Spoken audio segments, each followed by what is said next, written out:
historias, profetas, salmos, reconociendo las escrituras.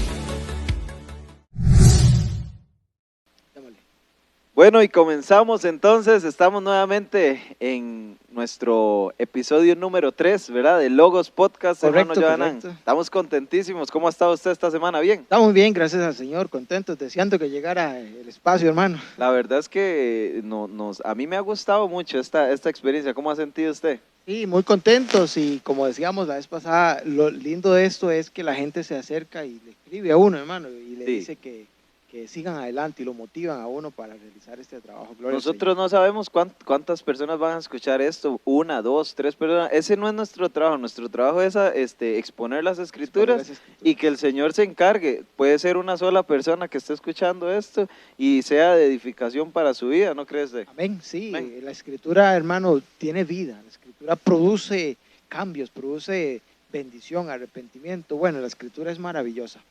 La semana anterior dijimos que íbamos a tener un invitado. El invitado, bueno, por fuerza mayor no pudo estar aquí, pero la otra semana parece que va a estar. Entonces, ¿qué le parece, hermano Johanan, si nos ayuda con una corta oración y Sí, empezamos? vamos a orar, correcto, vamos a orar, hermano Joseph, y poniéndolo en las manos del Señor. Padre, en el nombre de Jesús de Nazaret, te damos gracias infinitas. Queremos que tú te glorifiques en esta preciosa tarde, Señor. Danos palabra de sabiduría e inteligencia para poder exponer, Señor, tu palabra en el nombre poderoso de Cristo y que las vidas sean edificadas, Señor Dios mío, y desarrollemos cada día este fundamento en la Escritura en el nombre poderoso de Jesús. Amén. Y amén. Amén. Siervo, estamos hablando del primer libro de Samuel, ¿verdad? Ya habíamos dicho que es un solo rollo, en realidad este es un solo escrito. Ahí he estado leyendo bastante de la autoría, ¿verdad? De quién se cree que lo escribió. Hay diferentes versiones, ¿verdad? Posiciones, sí. Una de las que más, la más aceptada por lo menos por la iglesia, ¿verdad?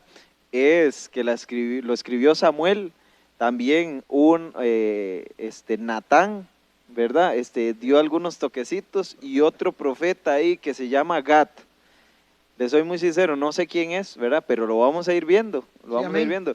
Entonces, bueno, estábamos hablando en el capítulo 3 y 4, estuvimos hablando sobre el llamado de Samuel, ¿verdad? Y en el capítulo 4 estuvimos hablando sobre la captura del arca del pacto, ¿recuerda? Correcto, sí, el arca fue robada por los filisteos. Correcto, sí, los filisteos entonces entraron en batalla con Israel. Israel perdió esa batalla, ¿verdad?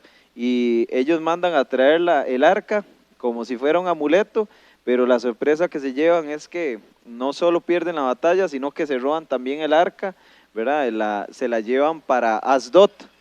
Para Asdod, la ciudad filistea de Asdod. Correcto, y entonces ahí es donde empieza el capítulo 5, 6 y 7. Vamos a intentar ver Sabe hoy. que, hermano, es interesante porque las ciudades eran 5 ciudades, las de los filisteos. Correcto. En una de ellas era Asdod. Ya Correcto. después vamos a ir viendo conforme pasamos los versículos, lo interesante de esta historia porque el arca va a brincar de aquí para allá y para allá y para allá. A ver usted nada más. Correcto, sí. Okay, seguimos. Entonces, bueno, en el capítulo 5, el arca, como le decía, fue capturada y llevada a esta ciudad, ¿verdad? A Asdod.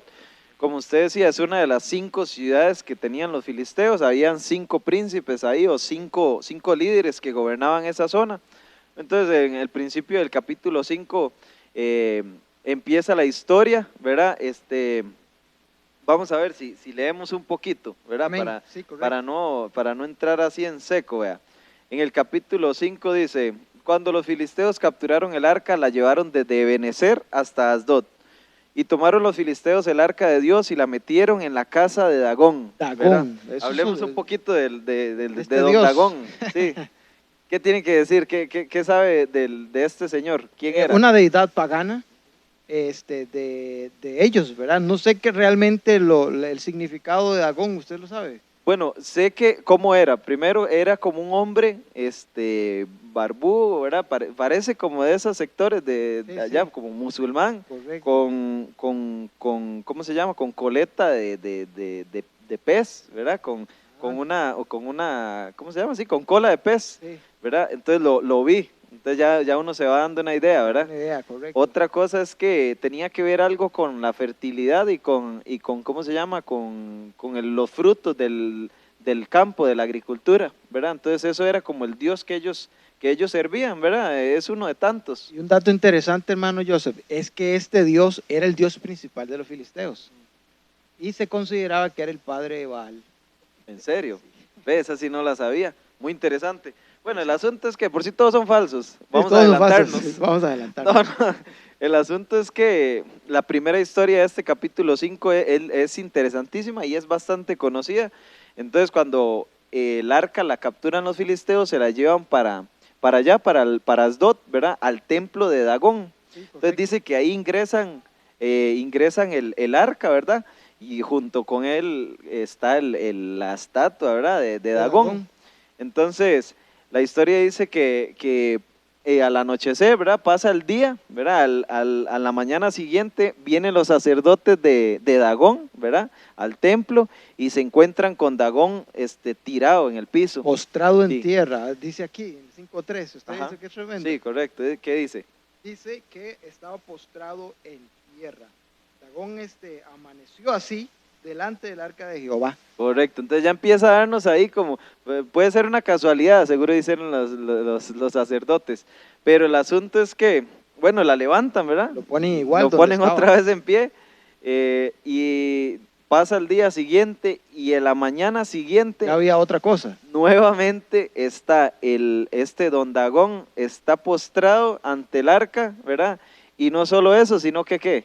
Estaban sus manos cortadas. Estaba cortado y La cortado cabeza. la cola también, Todo. estaba todo, solo quedó el tronco. Solo el tronco de don Dagón. Bueno, digámosle don para respetar un poquito. Entonces, bueno, Pero en realidad, de Dagón lo pondríamos con D minúscula. sí. Y no, y en realidad esto es un relato que se interpreta, ¿verdad? Por sí solo como la supremacía que tenía Jehová, ¿verdad? Porque el arca lo que veníamos hablando, ¿verdad? Lo que el arca transmitía era que ahí estaba la presencia de Jehová. Este hecho, brother, era considerado como una atrocidad que le había sucedido a Dagón. O sea, ellos mismos lo habían hecho, es cierto, pero ellos lo adoraban como que si fuera el padre Baal. Fuera real. Ahora bien, exacto, como que si fuera real. Ahora bien, ellos sacrificaban y hacían un montón de cosas a esta deidad. Pero al verlo postrado, como por decirlo así, postrado ante el arca, como es la escritura, eso para ellos fue aterrorizante, que ni siquiera se atrevieron a cruzar el umbral, dice. Correcto, y dice que, bueno, dice Samuel probablemente hasta el día de hoy todavía los sacerdotes de Baal creo que no caminan por ese lugar donde él se cayó, ¿verdad? Algo así dice. Tremendo, sí. Entonces, bueno, en realidad esa es la primera historia, la más relevante del ¿cómo se llama? Del capítulo 5. No sé si usted tiene algún otro comentario. Sí, correcto, sí, quiero aportar algo ahí porque en el 5.6 habla de tumores. Correcto, sí, aquí lo Que tenía anotado, dice sí. que los hirió con tumores. O sea, era una señal que algo grave estaba pasando. Ok, pero vamos a ver, devolvámonos un poquito. Entonces dice que, sí, tiene razón, ahí está, después de esa historia nos enseña que Dios, ¿verdad? Que Jehová entonces atacó a ese pueblo de Asdod, ¿verdad? Con una plaga, ¿verdad? Una enfermedad de tumores. Fiebre bubónica. Dice Ajá. que era una cuestión que producían las ratas. Las ratas, sí. Eso es curiosísimo Sí, porque ahí decía, en los comentarios bíblicos habla sobre que la plaga no solo era de tumores, sino que era de ratones. Pero si lo vemos, las escrituras no lo dicen, ¿verdad? Ahí el asunto es que, vamos a ver, un poquito más adelante, vamos a ver que la ofrenda, ¿verdad? De paz Ajá. que Ellos envían, prometen, correcto, envían. que envían es de tumores de oro Y y ratones, ¿verdad? Y es increíble porque se utiliza, hermano, y eso es una expresión que se llama expiación. Correcto, sí. ¿Verdad? Porque Ya ellos empieza dicen, a sonar ya algo empieza a del sonar como Señor. ellos empiezan también a reconocer que el arca sí tenía poder. Sí, claro. Entonces dice, vamos a aplacar la ira de este Dios que nos está. ¿Y usted sabe que a dónde salían esos tumores?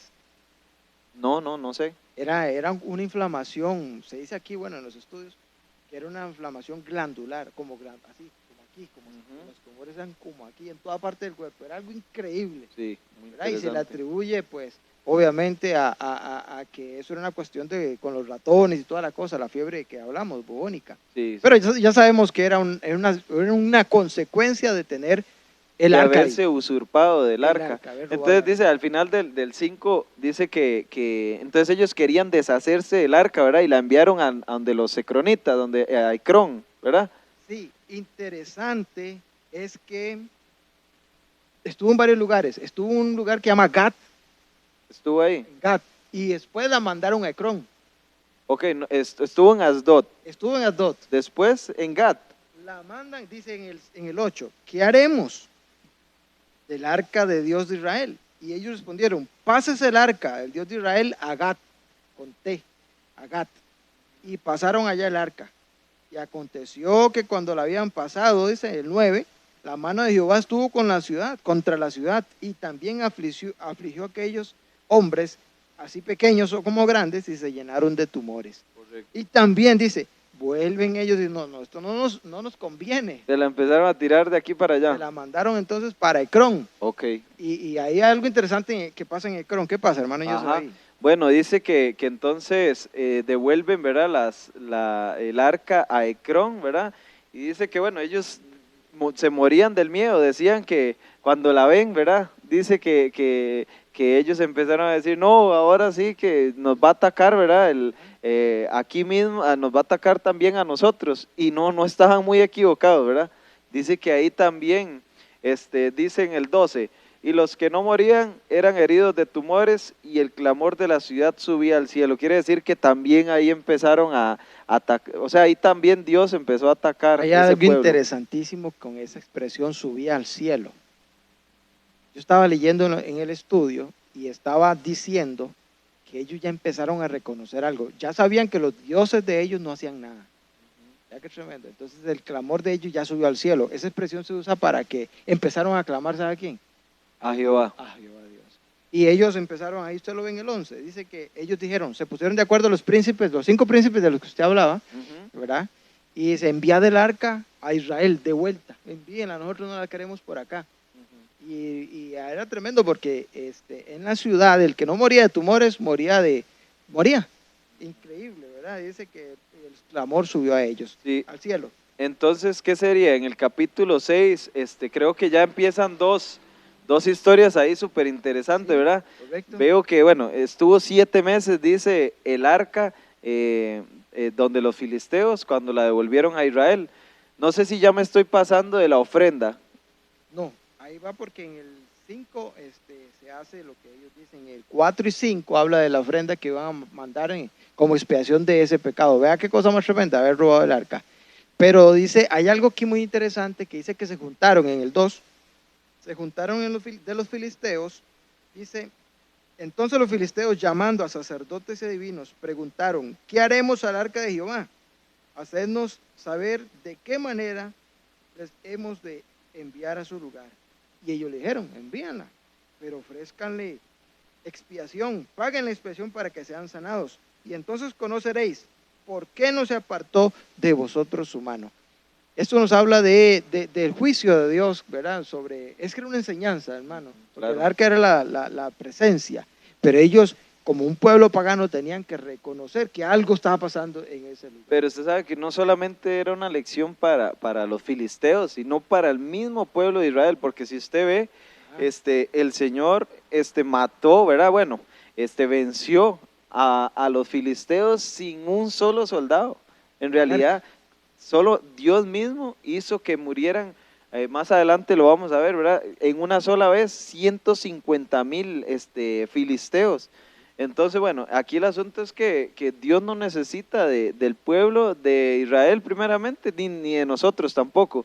Él puede hacer todas las cosas. Gloria a Dios. Pero bueno, dice que entonces estuvo 7 meses el arca en tierra de los filisteos, la devolvieron a Israel, ¿verdad? Dice que en el 3 y el 4, de ahí del verso 2, como decía usted, si enviáis el arca de Dios de Israel, no la enviéis vacía, sino pagadla con expiación. Entonces seréis sanos y conoceréis por qué no se apartó de vosotros su mano. Y ellos dijeron, ¿y qué será la expiación que le pagaremos? Eso era lo que usted estaba hablando, ¿verdad? Correcto. Entonces, bueno, para no leerlo, la expiación o el pago, sí, que la ofrenda que les recomendaron a ellos fue de 5 tumores, ¿verdad? De Si no me oro. equivoco, Sí, correcto. 5 Conforme tumores al de número oro, de de príncipes. príncipes.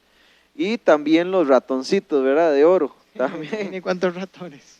No dice el número, pero dice que con número de, más adelante creo que dice, ¿verdad? Dice Eran bastantes. 5 ratones de oro por una misma plaga, dice que ha afligido a todos vosotros y a vuestros príncipes. Eran un montón de ratones también de oro. Ahí el asunto, bro, es que en realidad hay cosas ahí más interesantes en la historia, pero en realidad el asunto fue que ellos enviaron una ofrenda de paz, ¿verdad? Una ofrenda que consistía de tumores de oro y ratoncitos de oro, ¿verdad? Entonces dice que enviaron un carro con 2 vacas, esa es otra historia lindísima, Interesantísimo. ¿verdad? Porque ellos dicen, ¿cómo la vamos a enviar? La van a enviar a Bet-Semes, ¿verdad? Ese es Que otro ya lugar que ¿sabe que ese lugar Sí, sí. ya era judío? Ya, O sea, bueno, ya ya es, era de eso es Israel. de la tribu de Judá, yo también lo Bueno, busqué. sí, correcto. Entonces dice que ellos lo que quieren es estar ahí en límite, en el límite del territorio filisteo, ¿verdad? Dice que ellos traen esas 2 vacas, ¿verdad? Con ciertas características, las vacas, ¿verdad? Sí, Pero, recién ajá, paridas eran. correcto, que Bueno, hayan tal dado vez a luz, sí. tenían los terneritos pequeños. Correcto, sí. Aquí el asunto es que no hayan tenido yugo, ¿verdad? Ajá. Entonces era con ciertas características. El asunto era que iban a hacer una última prueba, que era que iban a soltar las vacas, ¿verdad? Iban a poner la carreta, iban a poner el arca y iban a dejar que las vacas se Eran solas. fueran solas. Si las vacas se iban para Bet-Semes, ¿verdad? Entonces quería decir que Dios estuvo detrás de todo toda eso. esa situación. Y si no, entonces que había sido pura casualidad, o sea, todavía algo no creían. Hay algo interesantísimo también ahí, porque voy a trazar un poquito, hermano, donde habla, dice que el 6, ¿por qué endurecéis vuestro corazón? Así como los egipcios, ¿verdad? La mano de Jehová estuvo Como sobre los con egipcios. Moisés. Exacto, y Dios usó a Moisés, y ustedes ya saben qué fue lo que pasó, porque Moisés es el caudillo de Israel, el gran Correcto. libertador de Israel de Egipto. Gloria al Señor. Y después dice que los había tratado así, no los dejó ir y se fueron. O sea, significa que ellos estaban viviendo en carne propia ya toda esa historia. Estaban sufriendo bajo la mano poderosa de Dios. Correcto. Entonces ellos querían probar precisamente con el asunto de las Pruebas. vacas, Ujú. que si se iba directo, Sí era Jehová. y era Jehová que los estaba azotando por haber robado el arca. Sí. No, y es que imagínese usted que ¿cómo se llama? Que todas las personas, los hombres, tuvieran esos tumores, ¿verdad? Ya estaba afectando nacionalmente, estaba afectando al pueblo, ¿verdad? No podían trabajar, estaban en problemas, entonces ellos se humillaron a tal punto, ¿verdad? Correcto. Entonces, bueno, dice que por supuesto las vaquitas se fueron para Bet-Semes, ¿verdad? Entonces, la segunda historia de ese es lindísima, porque, bueno, lindísima y muy, muy triste también. Dice que el arca llega a Bet-Semes, ¿verdad? Pero vea lo que provoca el estar en contacto tan cerca de un pueblo, limítrofe puede decirse, con, digamos, entre los judíos, ¿verdad? Entre Israel con los filisteos, ¿verdad? En este tiempo sería los cristianos junto con el mundo, ¿verdad? Que Ajá. ya se les estaban pegando ciertas cositas, ¿verdad? A los de Bet-Semes, al Ajá, pueblo de Israel, Correcto. ¿verdad? Ya me entendió por Sí, dónde voy. ya sé por dónde va. Bueno, dice que ellos llega, ¿verdad? El arca, ¿verdad? Entonces, bueno, contentísimos, dice que desarman la carreta, ¿verdad? Queman las vaquitas, ofrecen sacrificio, ¿verdad? Todo lo que normalmente se hacía ya en el pueblo de Israel. Y excelente, ¿verdad? Hasta ahí. El asunto es que dice que algunos israelitas de la tierra de Bet-Semes, ¿verdad? Sí, correcto. Ya habían perdido la reverencia, eran un poco incrédulos también, y bueno, a tal punto que dice que abrieron el arca, ¿verdad? Que era prohibido, se abrió el arca y se vio ahí que era lo que había. Porque ya se les había pegado eso. Estaban tan cerca de la ciudad filistea que se les había pegado eso que usted dice. Correcto. O sea, eso es como una enseñanza, ¿verdad? Que de la iglesia y el mundo. Sí, ¿verdad? claro que sí. Dice, ve, ahí me equivoqué, no eran 150,000, sino, dice que eso les costó, eso era lo que yo quería decir. Al pueblo de Israel le costó 50,000 70 hombres. Eso por causa de ese pecado. Y ellos entonces mandaron, ¿verdad? Los de Bet-Semes, mandaron a llamar a los de la ciudad de Kiriat Jearim, que también es una ciudad judía, ¿verdad? Es de Judá. Sí, correcto. Y les dijeron, vengan a recoger el arca, ¿verdad? Ya ellos sabían que habían cometido un error que les había costado muchas vidas, ¿verdad? Entonces, ellos ya se estaba cumpliendo, siervo, el plan de Dios en ese momento con eso que había sucedido, porque ya la estaban regresando, ya estaba llegando al pueblo de Dios, pero también al profeta, sí, a Samuel. Entonces, correcto, eso es interesantísimo, así que sí, ahí. Usted ahí al final, ¿verdad? Ellos dicen una frase que me gustó, es una frase muy dura, y dice, ¿quién podrá estar frente a la santidad de Dios? De verdad, cuando empiezan ellos mismos reconociendo, los de Bet-Semes, que habían sido irreverentes, ¿verdad? Habían pecado contra Jehová. Ya empieza a ver que el pueblo de Israel pues venía con ciertos problemas, ¿verdad? No solo porque ahorita es el mismo tiempo cuando estamos hablando de Elí y sus hijos, es el mismo tiempo. Es lo mismo. Entonces el pueblo está en pecado, ¿verdad? Está en pecado, está contaminado por... Y después más adelante lo va a decir, hermano, habían dioses de todo tipo también. De Astoret, ¿verdad? Yo lo mencioné el capítulo anterior, bueno, y entramos ahí en el capítulo 7. Dice que pasaron 20 años desde que llegó el arca a Kiriat Jearim. Entonces, ya un Samuel más grande, un Samuel maduro, imagínense, si habíamos dicho que estaba de 13, 14, 15 años, ya aquí han pasado 20 años, ya estamos hablando que es un hombre de 30 y algo, 35. Casi 40 ya. Casi 40 años, ya era un hombre que ¿cómo se llama? Ya había juzgado a Israel, ¿verdad? Ya era el juez, ya era el profeta y ya era el hombre que estaba al frente, ¿verdad? Entonces dice, usted me interrumpe cuando usted quiera. Amén. En el 3, ¿qué le parece? Ajá. Leo. Sí, claro. Dice, habló Samuel a toda la casa de Israel diciendo, si de todo vuestro corazón os volvéis a Jehová, quitad los dioses ajenos, a Astarot de entre vosotros, y preparad vuestro corazón a Jehová, y solo a él servid, y os librará de la mano de los filisteos. 4. Entonces los hijos de Israel quitaron los Baales y Astarot, sirviendo solo a Jehová. Correcto, entonces bueno, aquí vemos que Samuel da el discurso, ¿verdad? La predicación, que se reúnan todos en Mizpa, ¿verdad? Da el sermón, como le digo, les dice que se arrepientan, que ayunen, que lloren, ¿verdad? Que pidan perdón a Jehová, ¿verdad? Y en ese momento pasa algo, se acercaron los del ejército filisteo, ¿verdad? Dice que el pueblo le dice a Samuel, imagínense, están en Mizpa, ¿verdad? Y en ese tiempo, después de 20 años de estar en Kiriat Jearim, el arca, ¿verdad? Entonces vienen los filisteos de nuevo, como diciendo, están heridos o están débiles, están distraídos. Ya me imagino que en ese ejército filisteo ya había gente, obviamente gente nueva, sí, también. Hijos grandes, sí. Que tal vez ellos pequeñitos habían sufrido la situación, pero ya están grandes, ahora sí dice venganza. Sí, correcto. Ese sentimiento de querer destruir al pueblo. Al pueblo de Israel, sí. Entonces dice que, bueno, como siempre, el pueblo de Israel empieza con miedo, ¿verdad?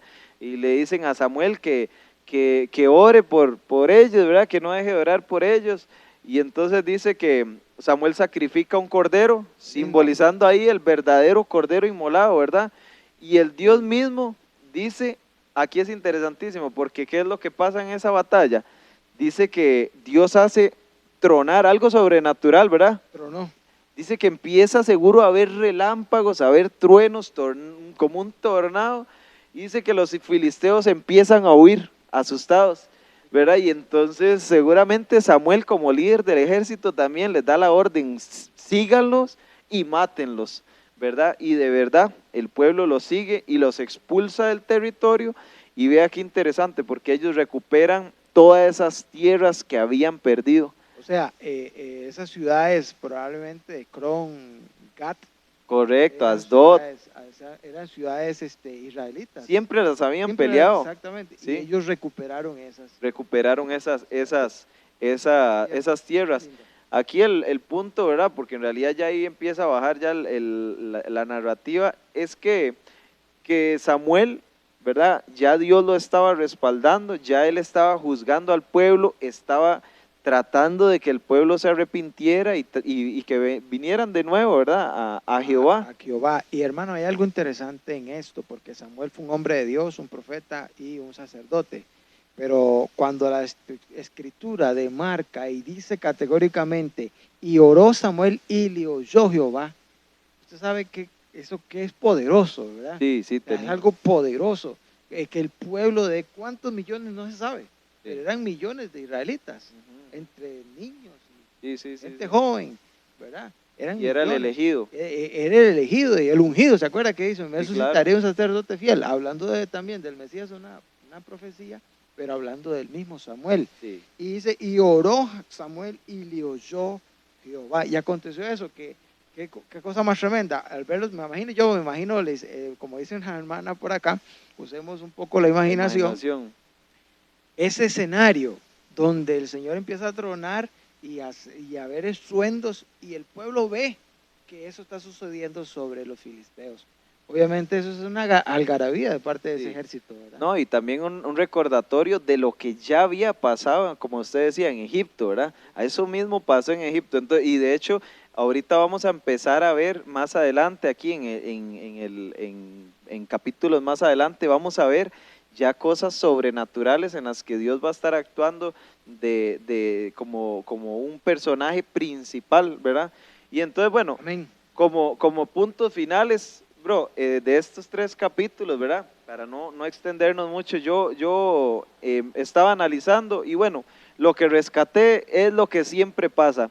La provocación del hombre, ¿verdad? Del ser humano, en este caso del pueblo de Israel, de los filisteos también, pero la provocación del hombre a Dios para escoger nosotros el pecado en vez de escogerlo a Él, ¿verdad? Porque Jehová en ese momento, Él siempre quiso tener una relación con su pueblo, ¿verdad? Apartarlos del mal y demás, y aún así el pueblo de Israel siempre escogía el pecado, siempre ha escogido, igual que nosotros, muchas veces el Señor ha amado, ¿verdad? No solo a nosotros, sino a la sociedad, ¿verdad? A las personas. Entero, sí. Y el pueblo lo desprecia, las personas lo desprecian y escogen el pecado. Y ahí mismo no solo se ve la provocación del hombre, sino que también es la misericordia de Dios para con nosotros, ¿verdad? Amén. Y tarde que temprano, brother, el pueblo y la gente, las naciones se darán cuenta que realmente Jehová es poderoso y que nuestro Dios es real, ¿verdad? Hay gente que no lo quiere entender y no lo va a entender. Hay gente que sí lo va a entender y que lo va a aceptar. Porque para eso hacemos esto. Para eso hacemos esto, porque la Escritura tiene poder, gloria al Señor. Pero hay algo interesante también que yo quería aportar aquí, siervo, que ahí también se llamó un nombre, Ebenezer. Samuel bautizó, hasta aquí nos ha ayudado el Señor. Y es que Dios había ayudado a Israel, había mostrado su poder y había juzgado Samuel al pueblo, ¿verdad? Pero dice eso, ¿y usted sabe qué significa Ebenezer? Hasta aquí nos ayudó el Señor. Pero en sí significa piedra de apoyo. Correcto, sí. ¿Verdad? O sea, ¿cuál piedra? Pongámosle la grande. Piedra del ángulo, porque también es una referencia a Exacto, Cristo, es ¿no? una referencia. Pongámosle de que Dios mismo ya estaba ahí y Samuel reconoce eso porque Samuel era un hombre de Dios, Sí, claro. pero para que el pueblo también reconociera que Dios estaba con ellos, ¿verdad? Sí, amén. Qué lindo. Bro, entonces, bueno, hasta aquí lo dejaríamos, Sí, ¿verdad? claro, claro. La próxima semana ya, si Dios lo permite, vamos a tener entonces al invitado, al hermano que va a estar con nosotros. Vamos a estar viendo, ya va a empezar a hablar sobre Saúl, ¿verdad?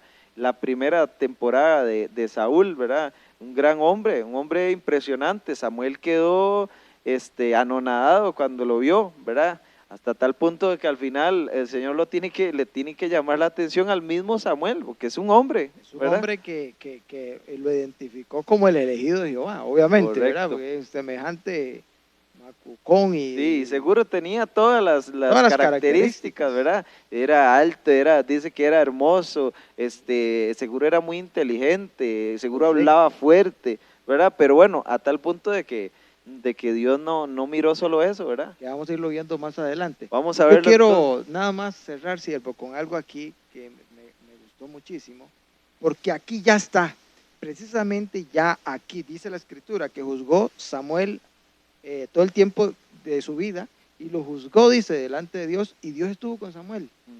Y dice que los filisteos tuvieron, bueno, Israel tuvo paz con todas esas tierras. Pero en el 8, que ya nos vamos a meter ahí, ¿verdad? Dice que también Samuel ya estaba viejo, Sí, y puso por jueces a sus hijos, a sus hijitos. pero sí. ya no era lo mismo.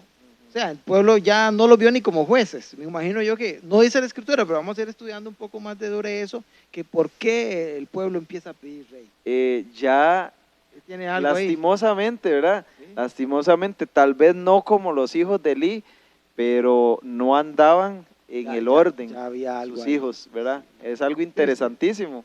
Vamos a dejarlo ahí, hermano, para que usted pueda leer. ¿Cuáles capítulos nos quedan? Bueno, en Seguiríamos otro entonces episodio. el 8, el 9 y el 10, ¿verdad? Bueno, para ir avanzando. sí, correcto, O vamos a hacerlo así, para ir, porque tal vez nos hemos quedado mucho en la primera parte, que es la historia de Samuel, ¿verdad? Ya aquí empieza a acabar la historia de Empieza a Samuel acabar, correcto. y ya empieza la historia de Saúl.